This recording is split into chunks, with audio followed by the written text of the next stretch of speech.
19. Liepājas rokādē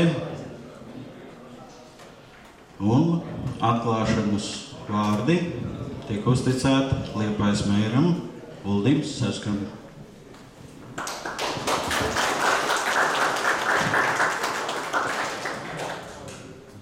Labdien, visi sveicināti Liepājā. Добрый день. Рады нашим гостям в Лиепае. Уже 19-й год наш друг Ārис уже организует этот фестиваль. Tātad jau 19. gadu, nākošā gadā liela svētki. Un manā skatījumā es jau te daudzus gadus nāku pie jums, gan atklāti, gan apskatīties, kā jūs spēlēt. Tad prieks, ka šīs sports turpina savas tradīcijas, attīstās. Manā skatījumā šahs tas ir gan sports, tā ir gan māksla, tā varbūt ir arī zinātne. Un šajā gadā Liepājā ir ļoti daudz sportiski notikumi. Pats lielākais, kas nesen bija Latvijas olimpiskās spēles, Latvijas olimpiāda, tur gan šahs laikam nav vēl iekļauts.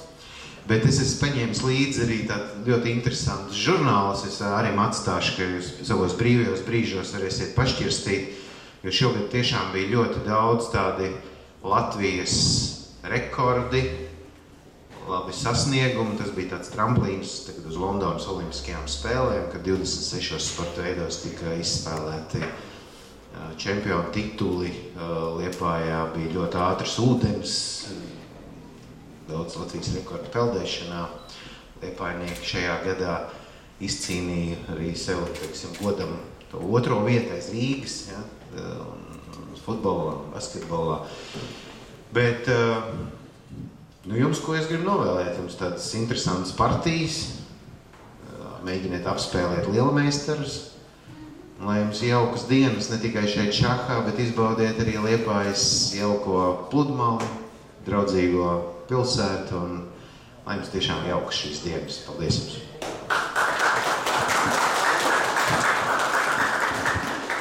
Un tagad vārds Liepājas rokādes organizatoram, FIDE Baltijas zonas prezidentam, FIDE meistaram, cilvēkam ar ļoti daudziem nosaukumiem, Mārim Ozoliņam.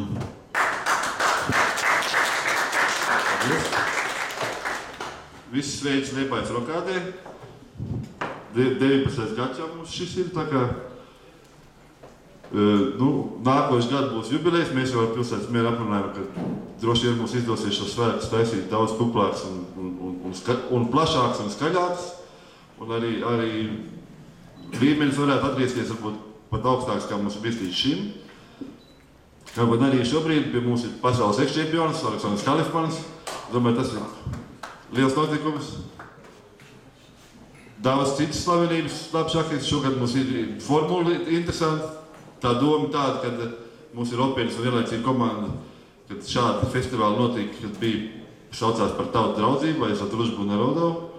Tajā laikā piedalījās festivālos, tas bija viens no lielākajiem vai pat lielākais šaha festivāls pasaulē tajā laikā, kur piedalījās 500 un vairāk šahis vienlaicīgi. Tā kā mēs varbūt lēnām tieksimies arī uz šiem mērķiem. Tā kā šobrīd Latvijā šahs ir burtiski tāds, varētu teikt, kā šaha bums. Ir jauns festivāls, bija tikko Lībežos, tagad jaunedēļ sākās Rīgā.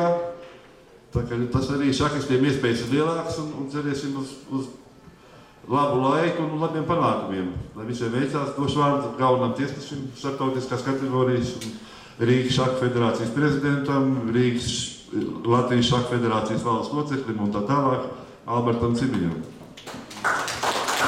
Paldies! Es tātad konkrēti par norises turnīra. FIDE noteikumu Šveices sistēma, 11 kārtas, individuāls turnīrs ar komandu ieskaitu, laika kontrola 25 minūtes plus 5 sekundes.